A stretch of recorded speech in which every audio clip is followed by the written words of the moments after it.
we're part of the Tiny Traveler team. I'm Sierra, And I'm Alex. and we're here with Rachel today, and she will be answering sleep-related questions we have about newborns and toddlers. And then feel free to give a little bit about yourself with the sleep-related and a little bit about your background.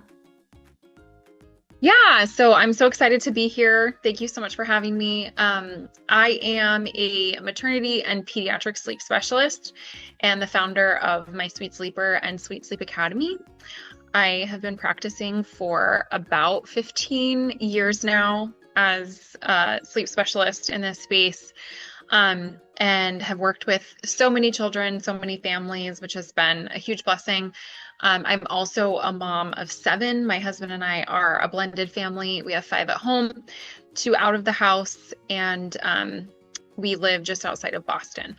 So really, really excited to be here and answering some questions. I love to talk about sleep. So Awesome, thank you. So let's dive in. So, what is one thing you wish more parents knew about baby sleep? yeah, I love that question. Something honestly that like really actually sparked my interest in working in this space is that really like 15 years ago, there wasn't a lot of information out there about pediatric, baby and toddler sleep. We've come a long way since then, but I think that for parents, it's very confusing. There's a lot of talk of like just sleep training or like needing to get your child to sleep through the night, needing to get them to sleep completely independently. But something that I really focus on as a sleep specialist is developmental readiness and really like what is developmentally normal and appropriate for children when it comes to expectations around sleep. And then also for parents to really understand their child's temperament. We don't talk about that a lot just in the industry. We should talk about it a lot more because temperament plays a huge role. I can tell you, hey, do this technique, try this thing. But if your child is like a very sensitive baby or a very spirited child, like they might not respond to that. So that's something that also plays a big part into sleep. I love that. I have two kids. They're now 9 and 5, but when they were newborns, like that is not something that I had ever really heard of. Um, Yeah. you see all this stuff like on social media, and there's just so much noise of all these like different standards and different milestones, I guess, that people are putting out there. So there's just so much information online. With that being said, what are some of the biggest sleep misconceptions that parents see online?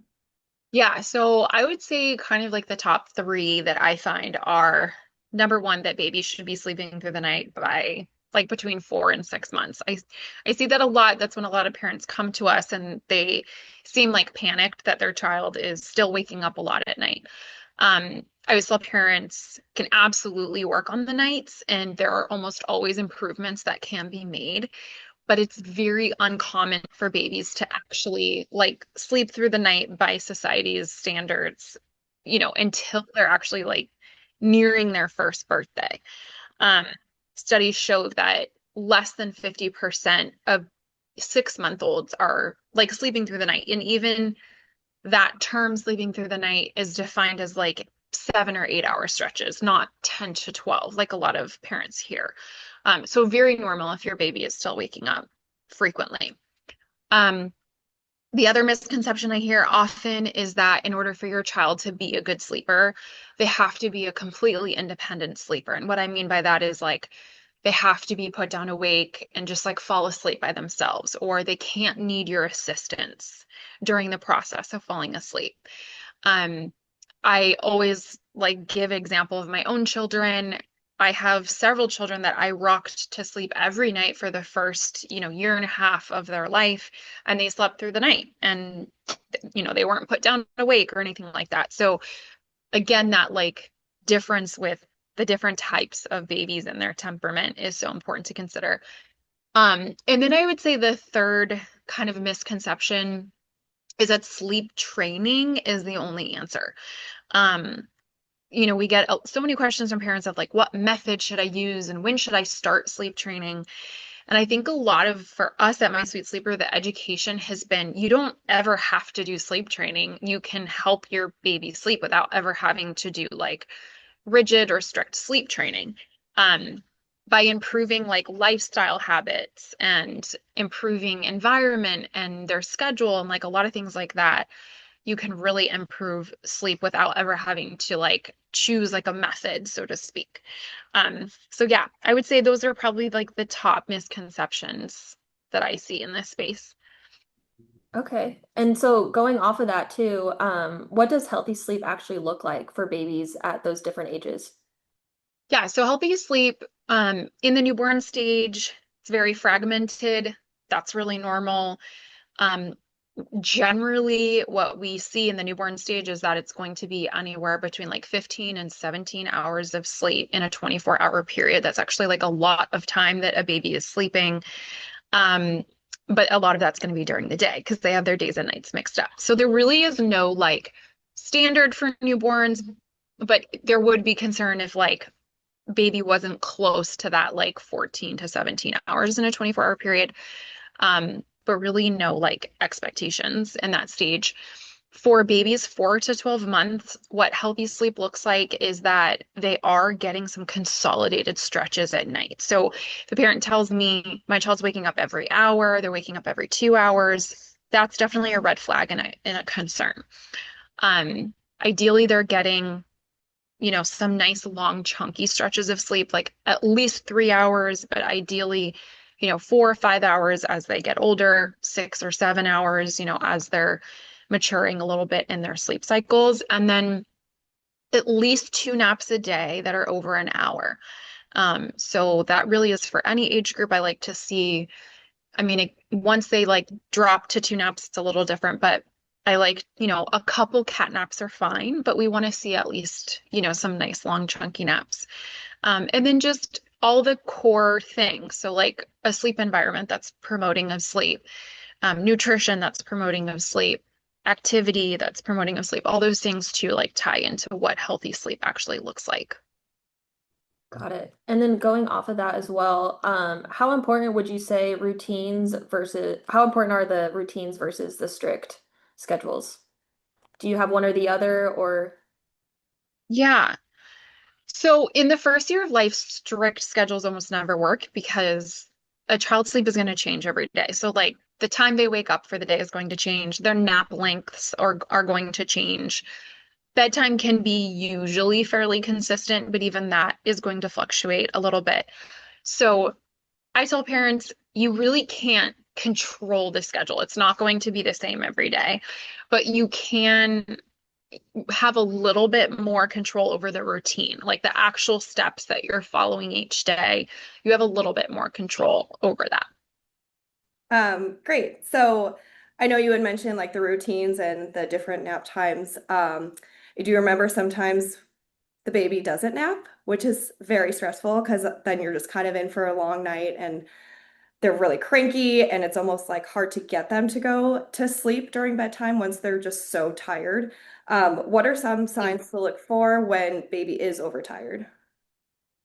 Yeah, so just kind of like what you just said, cranky, fussy, unable to regulate. So maybe trying to feed them or even soothe them, and they're just like not responding to that well. That's usually a sign of being overtired.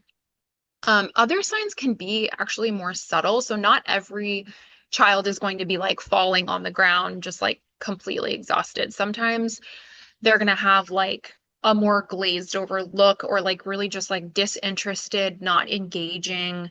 Um, Trouble falling asleep and settling is almost always a sign of a child that's overstimulated and their nervous system is unable to regulate. So a lot of the time we see in those babies that it's possible they're undertired, but babies under 12 months, it's usually that they're overtired, if that kind of thing. So those are things to definitely watch out for. Mhm. And that I think before I had become a mom, I didn't know that was a thing. So once we were like Yeah. navigating through that, it was just wild. Like you would just think that they were overtired, so they'd fall asleep easily, but nope. Right. No, it's true. And um the science behind that is that what can happen is it triggers cortisol and adrenaline. And so instead of like getting that nice melatonin that they already have like working for them, melatonin can get suppressed by cortisol and adrenaline, and instead they can even seem hyper.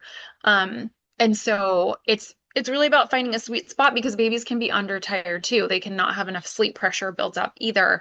But it's really about finding that balance to make sure that they're not, they are tired enough, but they haven't reached that point of being overtired. Yeah, definitely. That's something I think that I struggled with as a mom of newborns. Just kind of figuring that out and then like timing those nap times. So I do remember that being like a huge struggle for me. What are some of the other struggles that you think parents experience with sleep and newborns? And the newborn stage specifically. Or baby, I'm sorry, newborn to Yeah, toddler. yeah. Um, I think just some parents don't realize their child's sleepy cues and they may think like, oh, my child's hyper. They're not tired enough. When really the opposite is true. So what I find is like parents will lengthen the awake window when they really needed to shorten it. My go-to is typically shortening the window, the awake window before I lengthen it, just to see like, is this child overtired? Does that help when we try to get them to sleep earlier? So that's something that I often see, just like trying to understand that. The schedule is always a pain point for parents, I think. Um, Especially when you have a baby who has a short awake windows. It feels like your entire day is a nap attempt.